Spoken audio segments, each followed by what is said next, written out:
The Gilmore Girls are famous for eating pizza, Chinese takeout, burgers, Pop Tarts, and basically every food we're told we're not supposed to eat if we want to stay thin. And yet, Lorelai and Rory Gilmore stay incredibly thin throughout the entire show. Obviously, Lorelai and Rory are fictional characters. Alexis Bledel and Lauren Graham are not actually on the Gilmore Girls diet. But I think that there is a real life lesson that we can learn from these fictional characters and the way that they are portrayed eating in the show, because I think that we all have known someone like this in our lives. We all know the girl who orders the pizza, she gets the burger, she eats whatever she wants, and yet she somehow always stays thin. Meanwhile, we feel our waistbands getting tighter when we so much as look at a piece of cake. So we look at our naturally thin friends and we just think, how? How is this possible that you are eating whatever you want but not gaining weight? And I think part of the answer is a lot more simpler than many people think, because what you eat is not the only thing that matters. How much you eat, how often you eat, and what your overall eating pattern looks like matters too. So today, we're going to talk about the Gilmore Girls diet and how they stay so thin on the show, and how those people that we know in our real life who seemingly eat whatever they want and never gain weight are actually pulling it off. But before we get into that, I just wanted to give a little bit of my thoughts about the show in general. I did not start watching this show until recently. I would think I was like 30, 31 when I started watching it on Netflix. And I only remember because I remember watching the show and Lauren Graham's character was, I think, a year older than me. So I must have been 30, 31 when I watched the show. And I just thought it was funny that I remember when that show came out when I was a teen, when I was more like Rory's age. And now I'm an adult the same age as the mom character in the show. So I found that just kind of comical. I really like the show. I think most of us who enjoy the show, it is like our comfort show for the fall. The characters are kind of fun to watch. It's definitely a fantasy show. But one of the first things I really noticed about that show, and this really, I think, has to do with the era in which this show was originally aired. So Gilmore Girls came out in early 2000s, and that was prime time for the cool girl trope. So those of you who are millennials, and even if you're not, I'm sure you know what the cool girl trope is. It was very rampant back in the 2000s. And the cool girl was someone who veered away from the traditional feminine ideals. She didn't wear any makeup. She ate whatever she wanted, while other girls were eating salads and going on Jenny Craig. Oh, the cool girl, she didn't care about any of that stuff. She was just like one of the boys. She ate pizza and drank beer. She didn't wear high heels. She liked her Converse more. Makeup and sleepovers, not for the cool girl. She preferred reading or even doing sports. The interesting thing about the cool girl, especially when it came to her appearance and her diet and her habits, was that even though she ate pizza and she didn't work out because working out was silly, only superficial girls who care about what they look like, only they work out because that's the only reason why a girl would want to work out. Even though the cool girl did not partake in any of this ridiculous hyper feminine stuff, she still somehow managed to be very slim. She still somehow managed to fit the beauty standard. My first impression on watching the Gilmore Girls is that Lorelai and Rory fit that stereotype to a T. They were both thin, attractive women who were also independent and quirky and ate whatever they want and hated exercise. And even though they were both thin and beautiful, they didn't act like they really cared too much about that, because part of being the cool girl was that you weren't supposed to care too much about being thin or beautiful. You just were. And that's what I found so interesting about the cool girl trope that is very much portrayed through Lorelai and Rory, is that they were very much the beauty standard in all ways, but yet were portrayed as not like other girls because they were quirky and funny, and Rory liked to read and she was smart, and they just ate junk food all the time instead of vegetables. And what's interesting about that trope is that it doesn't really say that women shouldn't be thin or beautiful.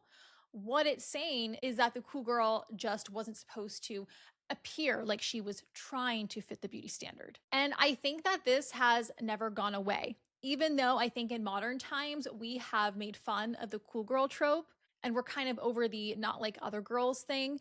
I think that it is still very much alive, but in different ways. I think we see this today with maybe the body positivity movement, where we can't even talk now about wanting to improve our appearance in any way, because that means that we are toxic. That means that we don't love ourselves. It means we're vain or obsessive, and we should just accept everything about ourselves. And any talk of weight loss or dieting quickly becomes controversial. But yet, at the same time, we are very much expected to look perfect.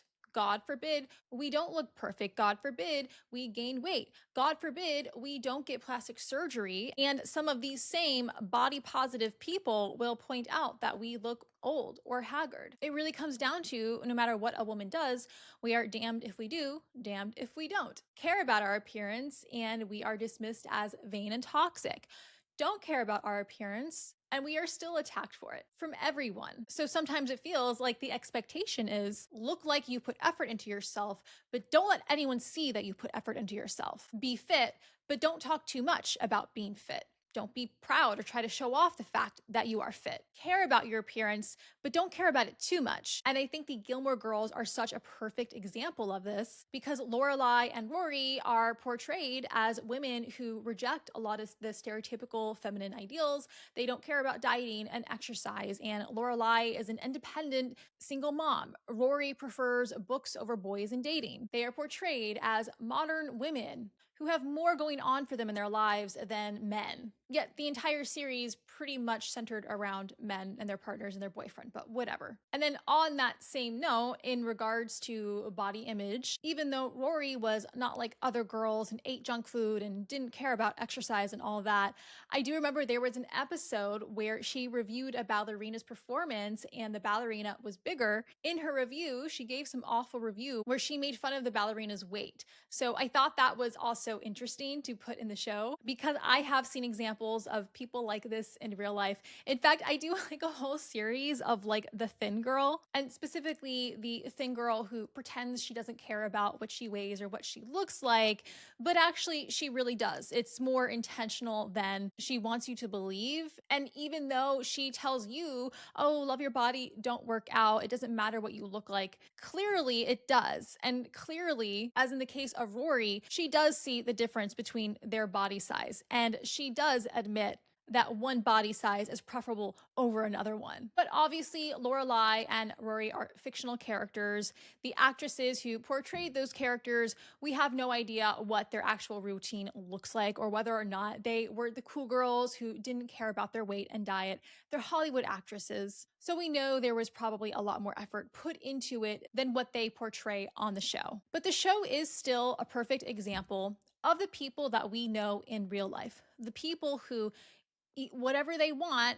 and don't gain weight. And the cool girls, the naturally thin girl who constantly loves to tell us that she never works out, she doesn't care about her weight, and she eats whatever she wants. But here's the thing, eating whatever you want is not the same thing as eating however much you want. Actually, this is perfectly exemplified in the show with Rory and Lorelai. So if you watch the show, then you know one of the main personality traits of these two girls is that they just eat so much. Multiple characters on the show will even remark on the fact that these girls, they just love to eat, and all they ever eat is fast food. They love their pizza, they love their takeout, they love their candy. There was an episode where they went to the general store and they bought a bunch of candy so they could watch Willy Wonka, and they just stocked full of everything they could find. They eat Pop-Tarts for breakfast. Their fridge is filled with nothing but takeout leftovers.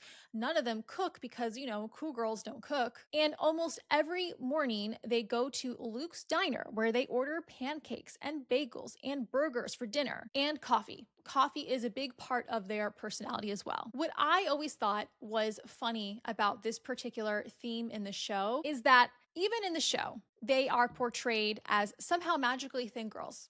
Okay, all of the characters in the show remark on how much these girls eat and how bad their diet is, and yet we see that they are still very thin, very beautiful. However, even in the show itself, they're not eating that much. They hardly touch their food. So this is important, both for the show, for these fictional characters, but also in real life. So if you watch the show, you will see them go to the diner. Every single morning, they order a bunch of things. But have you ever noticed when they are on the show, when they're at the diner, they barely touch their food?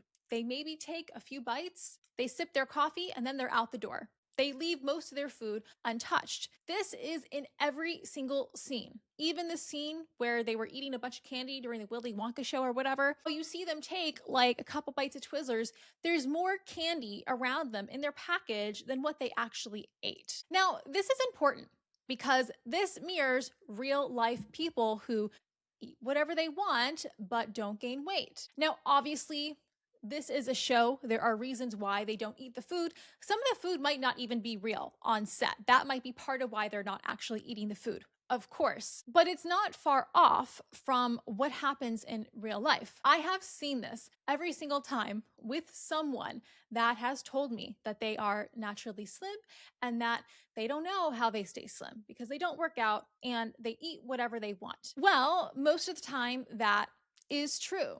There are a lot of naturally slim people who do eat whatever they want. The key here is that they don't eat however much they want. The key here is their portions. Many naturally thin people are wired differently when it comes to food. So many of us do have a hard time moderating processed foods because for us, when we eat just a little bit, we want to keep going.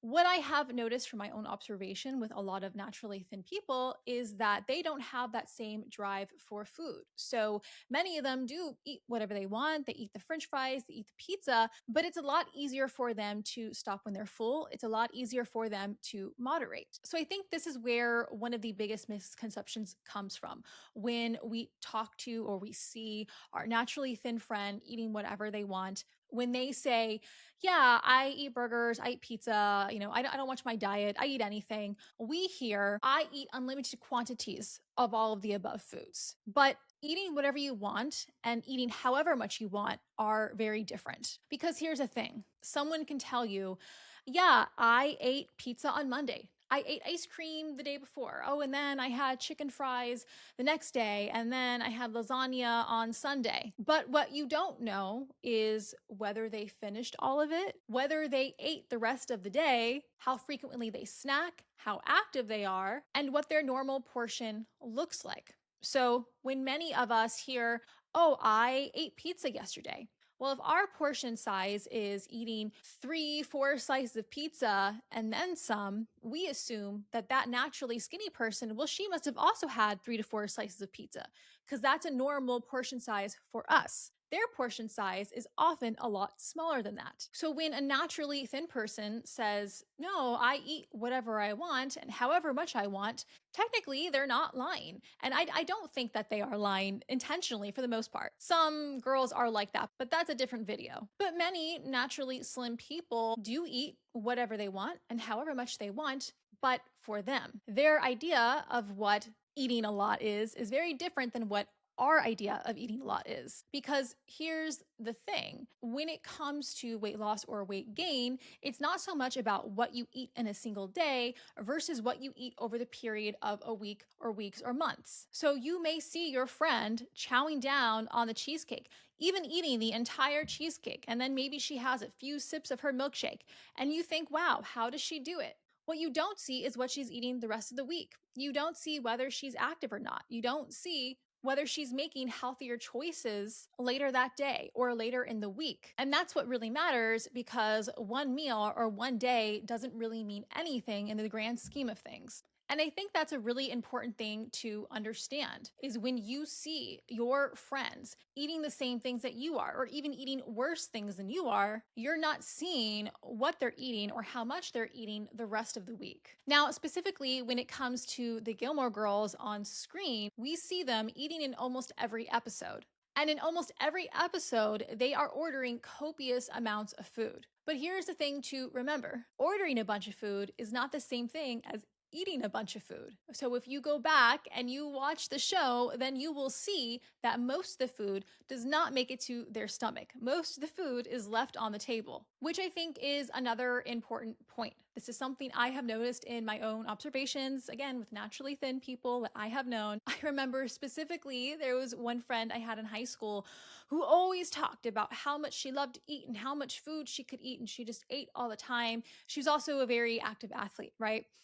I just remember going out to dinner one time with her and she ordered a lot of food. She did. Not gonna lie, but when I actually looked at her plate, she hardly touched it. She would have a few bites here and there, claim that she's super full, and then that was it. But in her mind, that was a lot of food. And to anyone looking around, anyone who wasn't particularly paying attention to how much she was eating, they would say, well, yeah, she had pizza on her plate, she had mashed potatoes on her plate, she just eats so much. But because I was more observant at that point, because I had already gone through my weight loss journey and I was just always curious how naturally thin people stayed thin, I noticed that, in fact, she was not eating as much as the rest of us were. And I remember on that same day, though, we went back to another restaurant later because she claimed she was super hungry again. We got to the restaurant and she did the same thing. She ordered a bunch of food, had a few bites, claimed she was full, and that was it. So, again, anyone who wasn't particularly observant or doesn't really understand how calories work, they might say, well, no, yeah, I was with her. She had dinner and then she wanted more food, so she ordered pancakes. I mean, the girl, she can just eat so much. But like I said, ordering a bunch of food is not the same thing as eating a bunch of food. So I can almost guarantee if you were to follow your naturally thin friends around for a while and be very observant about not just what they're eating, how much they're eating, I think you would pretty quickly find out why they can eat whatever they want and still stay thin. The next observation or the next point I think we can make from the Gilmore Girls show is how we tend to remember our indulgences more than our boring meals. So even in the show, obviously we are not seeing their day-to-day life 24 hours. We see the highlights of their days, the highlights of their week. Obviously it's a show, but during the period that we see them, they tend to center around different time frames. So number one, we see them a lot in the mornings when they go to Luke's diner. We will see them at dinner a lot, either at her grandparents' house or again at Luke's diner, or we see them when they're having fun, watching movies, going to celebrations, all of which is when they're eating. So what we see on screen is just a portion of their day. We see them at the major meals. We see them at breakfast. Sometimes we see them at lunch, mostly breakfast and dinner. And when we see them then, we only see what they are eating at that time. So yes, it may be at the end of the episode and Lorelai and Rory are starving. And so they're like, oh yes, let's get pizza. And they order 2 pizza and have some Coke and watch a movie. And it makes it look like this is their lifestyle. This is how they're eating all the time. But the thing is, we don't see what they are eating in between those hours on the show. So we don't know if they are snacking in between meals. We don't know how active they are. Lorelai, for one, she is on her feet a lot for her job. So she is constantly getting her steps in. She probably doesn't have a lot of time to snack. She mostly subsists on coffee. That is a big part of her personality. Rory, on the other hand, does seem to be a lot more sedentary because she is studying most of the time. She's at school, but judging just by how much she eats or how little she eats during mealtime, it's safe to say that she probably doesn't do a lot of snacking in between meals. She seems like she is someone who is so absorbed in her studies or in her books that she's not thinking about food. She has her coffee, she has her hot chocolate, so she's not thinking about her next meal until it's time to eat the next meal. And I have found this to be true for a lot of naturally thin people is, like I said, they are wired differently. So they don't experience food noise the same way that maybe you and I do. So when we do see them eat, it is very possible that they are eating either a normal portion or even a larger portion than even ourselves at mealtime. But that is likely because they have not had much in between. So if you think about it, let's just look at Rory and Lorelai as an example. We see them at breakfast and we see that they always order a really big breakfast, but they barely touch it. Then we see them at lunch or dinner time. And yeah, they're eating the junk food, maybe a couple pieces of pizza, more coffee usually, but then they go about their day and they are busy doing their different things. And and we don't see them eating any other time. And this is very true for naturally thin people in real life because their minds are wired differently for food. They're just not constantly thinking about it. Most of them do not mindlessly snack like I think a lot of Americans do. And that is why it may seem that they are eating bigger portions at different times of the day, but they are staying thin or maintaining their weight because they are not getting calories from elsewhere. So even though you go to lunch with your naturally slim friend, and when you get there, she always orders the biggest thing on the menu, and maybe she does eat all of it. And I know because some people in the comments will be like, no, I do see my friend eat. I do pay attention to how much she eats, and she eats a lot. Well, I'm not saying that you're lying, and she very well may be eating a lot. But what you don't realize is she may have not eaten very much beforehand. She may not eat very much afterwards. And what you may also not be realizing about yourself is even though you had the salad at lunch and you had a much smaller portion than her, you're forgetting all of the snacks, all of the venti lattes, all of the little handfuls of stuff here and there that add up to the total of your daily caloric intake. So while to you, it may seem like I'm eating less than her, in reality, you may be eating a lot more than her, not volume wise, but calorie wise. To sum it up, the reason the Gilmore Girls can eat whatever they want and not gain weight, and the reason that our naturally thin friends can eat whatever they want and seemingly however much they want and not gain weight simply comes down to the fact that overall, they are likely eating less than we think, less than even they themselves think, and eating just enough to maintain their figure. Ultimately, there really is no mystery behind why some people can eat whatever they want and not gain weight. It really just comes down to the fact that somewhere in their routine, they are self-regulating so that they never go over or under what they need to maintain their body weight. And I know that that can be frustrating for those of us who are not naturally thin. And we do pay attention to what we eat and we do work out. And it seems unfair that our naturally thin friend doesn't do any of that and yet somehow they just effortlessly maintain their physique. Well, here's the thing. Yes, it is kind of unfair. I'll just be real with you. Unfortunately, we are not all the same when it comes to food and when it comes to the way our brains respond to certain foods, meaning naturally thin people may have an easier time moderating on pizza and sweets versus it's much harder for us to control ourselves when we eat those same foods. Naturally thin people may also just have very different habits ingrained into them from when they were a young age that makes it easier for them to regulate their appetites or regulate their snacking versus people like us who maybe did not grow up with the healthiest habits and are more inclined to overeat or more inclined to mindlessly snack. So while it seems annoying that naturally thin people can just go about their day, not really think about what they're eating and just eat whatever they want, that may not be the reality for us. Now, I'm not saying that we can never eat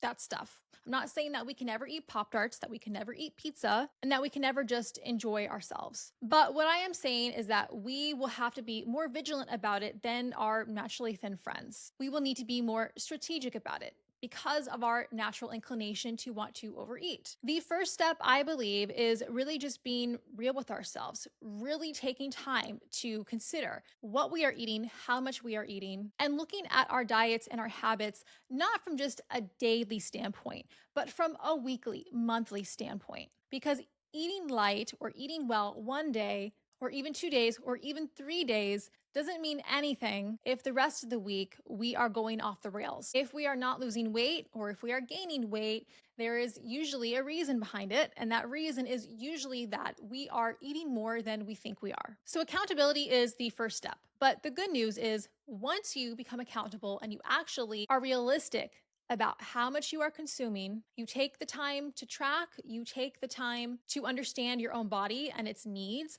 what you will need to maintain a healthy weight, then you can start working on getting there. You can learn about nutrition. You can learn about portion size, how many calories are in your favorite foods. You can learn to either abstain from them or you can learn to incorporate them into your diet, but in a way that you can still maintain a healthy body weight. Because ultimately, you can eat whatever you want and still stay thin if you are eating a certain amount. So if that is your goal, then you can absolutely do that. You will just have to figure out what that certain amount is for you and be a little more vigilant about sticking to that certain amount. So if you really want to continue eating pizza and ice cream and all the yummy things, you can absolutely do that. Now, I wouldn't totally recommend that that be all you eat because you need more than just pizza and ice cream and candy. But if you really don't want to give those things up, yeah, you absolutely don't have to. However, if you are like me, if you are wired differently towards foods where it is harder for you to moderate, then keeping those things in your diet on a normal basis may not be the best bet for you. Not if you are serious about trying to reach your ideal weight or trying to get healthier and fitter. And I just say this from my experience. For me, I find it much easier to maintain my weight through eating mostly a whole foods diet and not eating a lot of the things the Gilmore Girls eat, simply because it is just easier for me to maintain my weight by eating healthier foods. So I find for me, ultra processed foods, things with too much sugar, pizza, cookies, all those things, I just have a very hard time moderating. When I eat that, I want to keep going. They don't satisfy me as much. And so ultimately, I end up overeating on them. Does it mean that I can never have just one cookie or just a few french fries? Of course, if I use self discipline, I can make myself do just that. However, it's just much harder. And eventually, if I continue doing it again and again every single day, not only do I start to crave it more and want it more, experience more food noise, but eventually that just one cookie creeps up to 1.5 cookies, then maybe two, then maybe a few more french fries. And over time, that leads to my weight creeping up. So I have found for me, sticking to a mostly whole foods diet makes me feel healthier, leaner. I don't have the food noise. I feel more satisfied. And then when I do want to indulge, because I do believe in indulging, I do think that's important and I do think it's fun, but I do it more rarely and I actually enjoy it more because I'm not constantly exposed to that stuff and because I don't constantly eat that stuff. When I do eat it, it's more of a special treat. So no, I am not the effortlessly cool thin girl who doesn't care about what she looks like or what she eats or doesn't have to work out or watch what she eats. I very much do. I am very intentional about my fitness and diet, and I do care about what I look like. I guess I wouldn't be friends with the Gilmore Girls. So if you think that you are also more like me and have to be more intentional about your actions to reach your goals, then you should consider joining the Supermodel Discipline Club. The Supermodel Discipline Club is my Patreon, where if you become a member, you will have exclusive access to content from me, as well as the Supermodel Discipline monthly challenges. So these monthly challenges are really where we put into effect all the things that we talk about on this channel. Every month is a new challenge. It could be fitness related or diet related. And these challenges are meant to help build our discipline. They are meant to help build our consistency and reach our own personal fitness goals, whatever those are. We do it in a group setting. So we have a group chat set up. So whenever we do these challenges, we hold each other accountable. So we share our stats daily. We message back and forth daily. I know for me personally, it has really helped me with my consistency and my discipline because I feel that social pressure, especially as the creator of the challenges. Like, I've got to stick to it. I've got to show up. I know it has only made my discipline and my consistency better. We've been having a really fun time with it. So if that is something that you are interested in, if you are serious about actually reaching your goals, serious about actually implementing all the things that I talk about in this channel, if you want to actually put it into action and not just consume the content, then consider joining the Supermodel Discipline Club. We also do monthly live sessions where you can ask me questions and we can just chat about the challenges or whatever kind of comments, concerns that are on your mind. So if you're interested in that, I will leave the links to that below. Thank you guys so much for watching. If you like this video, please give me a thumbs up and subscribe to my channel for more content like this.